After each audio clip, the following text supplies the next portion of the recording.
কোন পথে গিয়ে আমার গোবিন্দের দর্শন পাবো।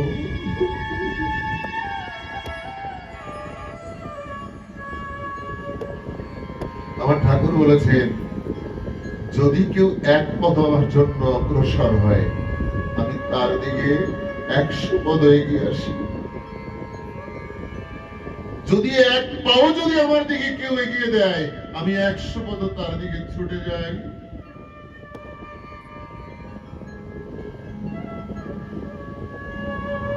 সাধুগুরু বৈষ্ণবকে প্রণাম করে মাকে প্রণাম করছে, মা তুমি আশীর্বাদ করো, তুমি যদি আশীর্বাদ করো আমার মনোবাসনা পূর্ণ হবে, আমি যেন সেই বিশ্ব পিতার কোলে উঠতে পারি, যে কোলে উঠলে পরে সেখান থেকে মহাকাল আমাকে কোনদিন কেড়ে নিয়ে নিয়তির কোলে দিতে পারবে না।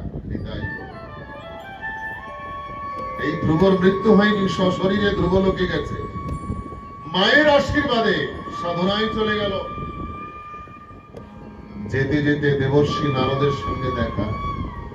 দেবর্ষি নারদ পরীক্ষা করছে, এই ছোটবেলা তো খেলাধুলোর বেলা, দেখি কাঁচা কি পাকা। বলছে, বাবা তুমি ঘরে ফিরে যাও, এই বেলা তো তোমার খেলাধুলোর বেলা। বলছে না, যে চরণটা এগিয়ে দিয়েছি গোবিন্দের দিকে, সেই চরণ আর সংসারে যাবে না।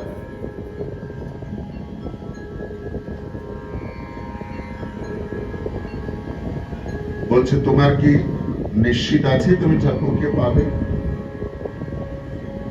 দুই চোখের জল ছেড়ে দিয়ে ওই ছোট বাচ্চা বলছে, সাধু বাবা তোমাকে না দেখার আগে আমার কোনো আশা ছিল,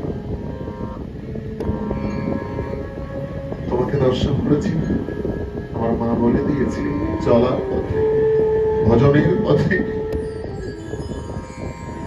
জীবনের পথে চলতে চলতে যদি কোনো একজন সাধু মনের মানুষ দেখিস বাবা, সেখানে দণ্ডবোধ করে জিজ্ঞাসা করবি আমার ভজনের জায়গা কোথায়, আমি কোথায় যাব, কিভাবে গেলে পরে।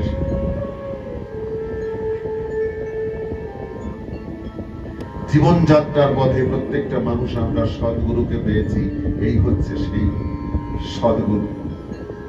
আজকে দেবর্ষির চরণ জড়িয়ে ধরে বলছে, এতক্ষণ আমার মনে আশা ছিল না, আপনাকে পেয়েছি, আপনার চরণ দক্ষিণা পেয়েছি,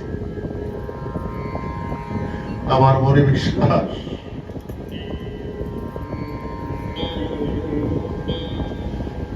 আমার গোবিন্দকে পাবো। এতক্ষণ কোন আশা ছিল না, আপনাকে পেয়েছি, আপনার চরণ ধরে বলছি, আপনি বলে দিন কোন পথে গেলে, কোথায় গেলে আমার সেই প্রাণের মাধ্যমকে খুঁজে পাবো। সত্যজ্ঞানী গুরু বাক্য যাহার বিশ্বাস, অবশ্যই হয় তার বৃন্দাবনে বাস।